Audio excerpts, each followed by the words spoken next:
biblioteca de Nag Hammadi. Apocalipse de Pedro.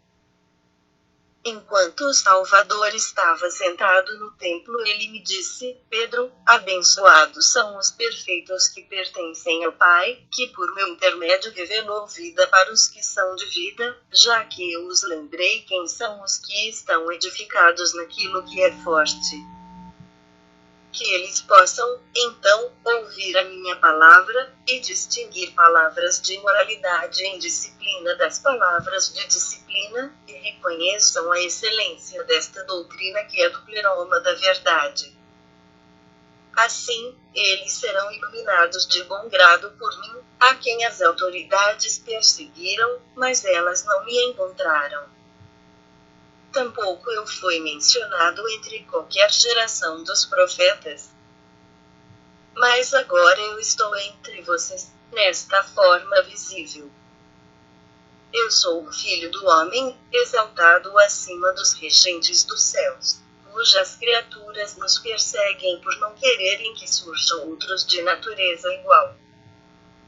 Mas você, Pedro, torne-se perfeito conforme eu te nomeei, pois eu o escolhi, e através de ti eu estabeleci uma fundação para os restantes que eu convoquei para a sabedoria.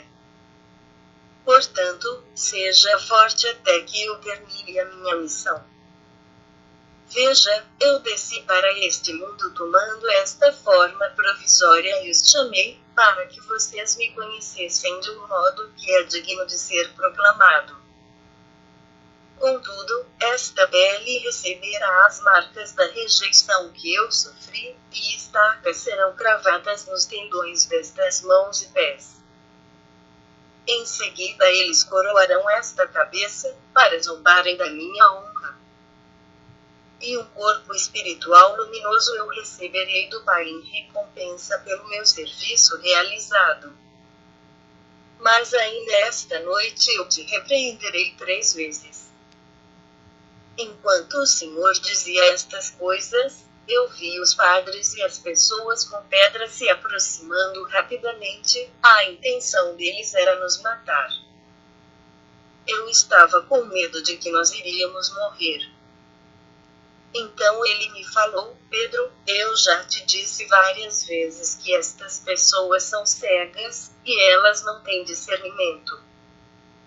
Se você quer experimentar a cegueira delas, segure seu manto sobre os olhos, então me diga o que você vê.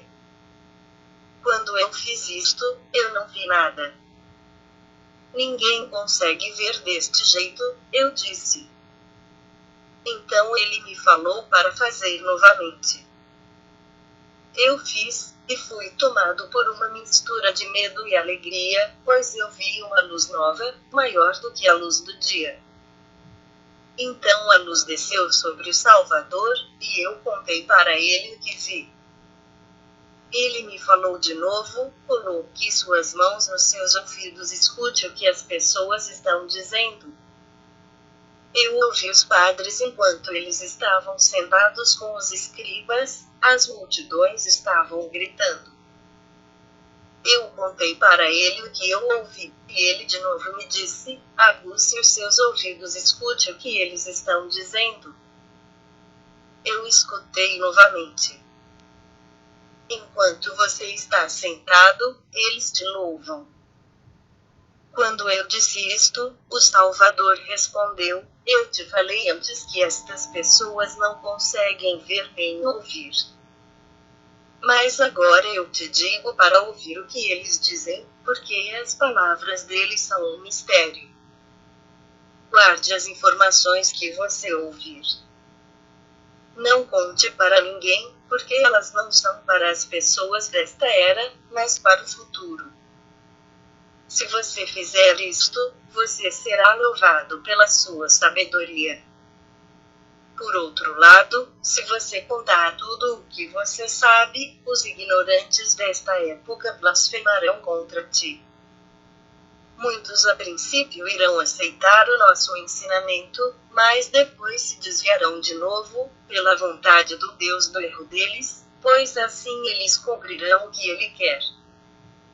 Então, ao excluírem aqueles que não os seguem, eles irão revelar quem são os verdadeiros assistentes da palavra sagrada. Mas os que se associarem a eles serão tomados como seus prisioneiros, já que eles não têm sabedoria. Assim, os honestos, bons e puros serão lançados para o carrasco. Congregações serão criadas em louvor ao Cristo ressurreto, onde os homens que propagam o ensinamento falso serão aclamados. Estas pessoas estarão aqui depois de Pedro, e enriquecerão promovendo o erro. Eles irão aderir firmemente ao nome de um homem morto, enquanto pensam que se tornarão puros. Mas eles se tornarão enormemente corrompidos, e cairão numa desgraça terrível, nas mãos de homens presunçosos e hipócritas que pregarão uma imitação da verdade. E eles serão controlados pelos arcontes. Pois todos eles discursarão contra a verdade e pregarão ensinamentos deturpados, e ainda assim eles darão conselhos uns aos outros e serão respeitados. Por se basearem na natureza animalesca da criação dos arcontes, eles pervertem o sentido da palavra amor, que para eles significa um casal nu em posições sensuais variadas e sentindo muito prazer. Os que pensam dessa forma se oferecerão para interpretar os sonhos das pessoas, e se o sonho relatado tiver vindo de um demônio digno do erro deles, eles guiarão os outros para a perdição ao invés da imortalidade. A raiz do mal não pode gerar bons frutos, porque cada planta produz aquilo que é da sua espécie. Certamente, nem toda alma é da verdade, nem da imortalidade. Como podemos ver, todas as almas desses tempos estão designadas à morte, pois, sendo escravas, elas são criadas para satisfazerem seus próprios desejos, perpetuando a destruição eterna na qual elas estão e à qual elas pertencem. Almas adoram as formas carnais que foram geradas com elas. Mas almas imortais não são como estas, Pedro. Até a morte, o imortal parece com o mortal no seu aspecto exterior, porque sua essência se mantém escondida pela carne. De vista apenas ninguém consegue dizer que aquela é uma alma imortal, que se preocupa com as questões espirituais, tem fé e deseja renunciar às coisas mundanas. Elas se distinguem, entretanto, pelo seu comportamento. Figos não são arrancados de árvores espinosas pelo homem que adquiriu sabedoria, nem uvas dos cardos. Porém, aqueles que são ignorantes continuam até o fim na condição em que eles estão, e não procuram a sua salvação. Se a alma permanece escravizada por suas paixões, corrompendo-se neste mundo por esta vida transitória, e não muda de atitude, isto resulta na sua destruição e morte. Já a alma racional, por outro lado, busca pelas coisas eternas, e através da sua boa conduta adquire vida sagrada e imortalidade, e se torna espiritual. Portanto, todos aqueles que não se arrependem de terem agido mal e não se corrigem irão se dissolver para a inexistência. Pois os surdos e cegos se unirão sempre com os do mesmo tipo. Outros passarão da fé em um nome para a deturpação dos mistérios. Eles não compreendem os mistérios e falam dessas coisas mesmo sem conhecimento, com a intenção de desmitificá-las. Se vangloriando de possuírem a verdade absoluta, eles com arrogância irão caçoar da alma fiel que serve a Deus, por inveja.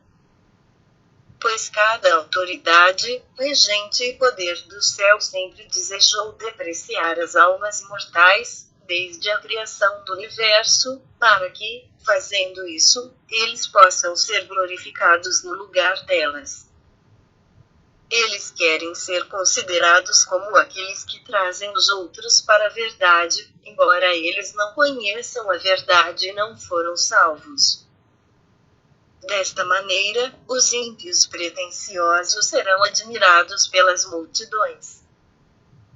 De fato, se uma alma imortal não receber poder de um espírito intelectual, ela inevitavelmente se juntará aos que a desencaminham.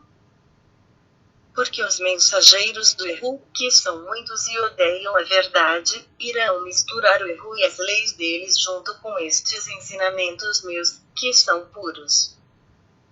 Como eles têm uma compreensão defeituosa, eles acham que para Deus todos são iguais, tanto os maus quanto os bons.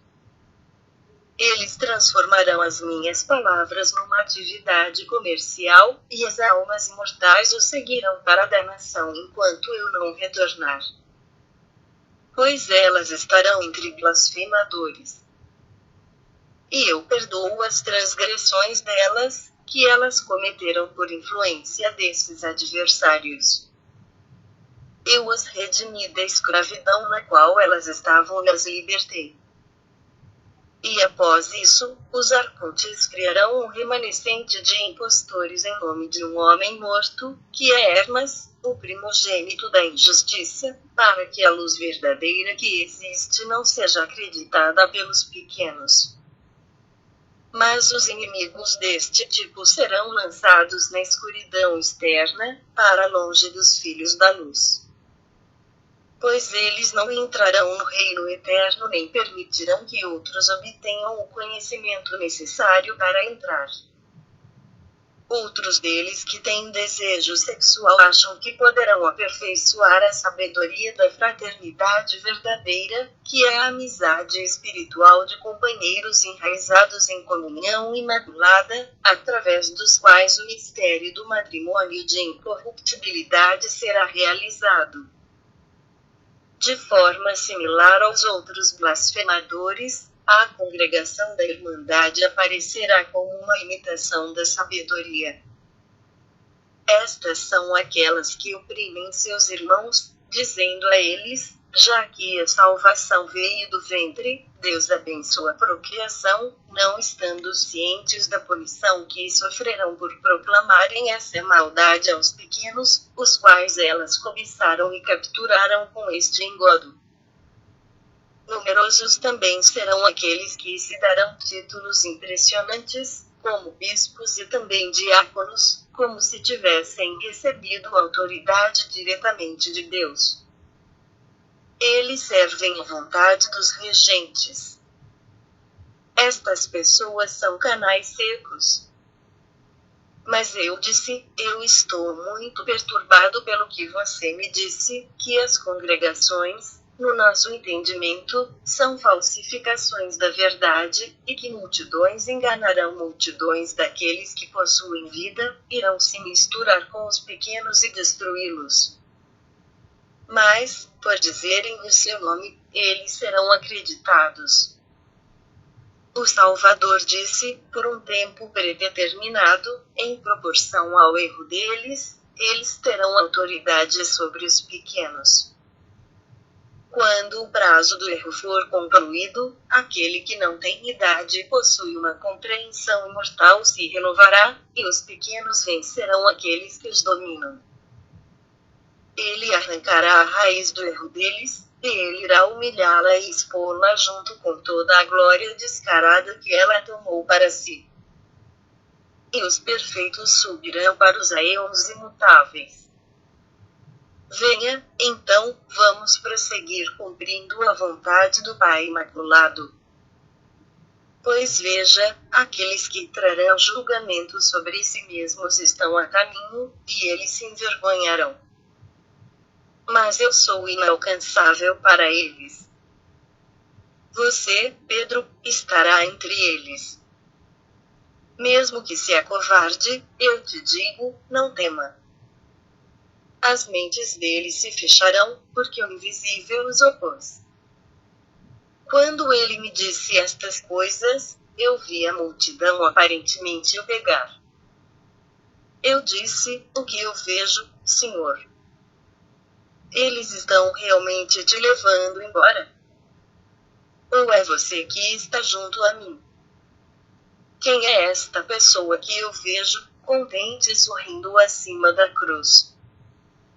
E é outro aquele cujas mãos e pés eles estão golpeando? O Salvador me falou, aquele que você viu pairando sobre a cruz, que está contente e sorrindo, este é o Jesus vivo. O outro, em cujas mãos e pés eles estão cravando pregos, é a imagem carnal. É o substituto que está sendo punido. Olhe para ele, então olhe para mim. Eu olhei, e fiquei muito assustado e perturbado. Na minha confusão eu disse, Senhor, ninguém mais está te vendo. Vamos fugir daqui. Mas ele me disse, eu já não te disse para ficar longe dos cegos?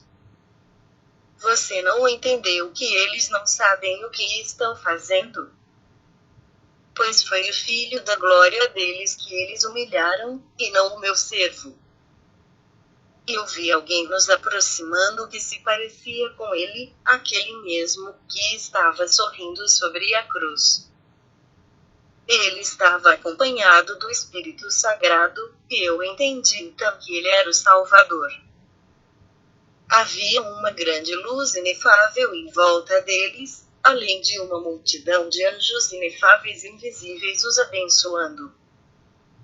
Eu fui o único que viu quando este ser glorioso apareceu. E ele me disse, seja forte, a ti foram confiados estes mistérios e a interpretação deles através desta revelação.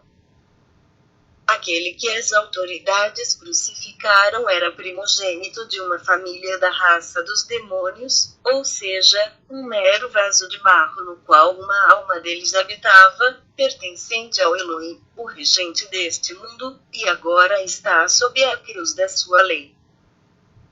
Mais perto dele você viu o Salvador vivo, o ser espiritual que estava dentro daquele que eles capturaram. E ele foi libertado. Ele olha para seus assassinos com felicidade, enquanto eles ainda estão confusos e divididos entre si. Ele ri da falta de percepção deles, sabendo muito bem que eles nasceram cegos e são cegos ainda. Portanto, a forma carnal que é suscetível ao sofrimento e à morte é desprezível para mim. O corpo era apenas um substituto. Mas o que eles libertaram é o meu corpo imaterial. Eu sou o espírito intelectual repleto de luz radiante. Aquele que você viu me aproximando era o nosso super-homem intelectual, que une a luz perfeita ao meu espírito virgem. Estas coisas que você viu você irá apresentar para outras pessoas, que não são desta geração. Porque não há nenhuma honra verdadeira naqueles que não são imortais, mas somente nos que escolherem desenvolver uma essência imortal, já que estes são os únicos capazes de receber daquele que os fornece em abundância. É por este motivo que eu disse, todos os que adquirirem mérito, lhes será concedida glória, e eles terão bastante. Mas os que não possuírem, isto é, aqueles que são criaturas deste lugar, de almas inteiramente mortais e corruptas por causa da atividade impura de semeação e procriação deste mundo, mesmo se a sabedoria imortal aparecer em certa quantidade neles e eles acharem que conseguiram a vida eterna e que serão salvos, a glória lhes será tomada e entregue aos dignos. Você, então, seja corajoso e não tema nada. Nenhum dos teus inimigos te vencerão, porque eu estarei contigo. Fique em paz. Seja forte. Quando Jesus havia dito estas coisas, eu voltei a mim. O Apocalipse Cóptico de Pedro 1, No segundo tratado do Grande Sete, Jesus explica que não veio ao mundo através do nascimento, mas que ele tomou um corpo que já estava ocupado e expulsou a alma que o habitava. 2. Evangelho de Tomé 79. Uma mulher na multidão disse a ele: abençoados são o ventre que te carregou e os seios que te amamentaram. Ele respondeu a ela: abençoados são aqueles que ouviram a palavra do Pai e a cumpriram de verdade. Pois haverá dias em que você dirá: abençoados são o ventre que não concebeu e os seios que não deram leite. 3. No apócrifo de João, Elohim é o regente injusto que está no comando da água e da terra. Tradução por Mistérios Antigos.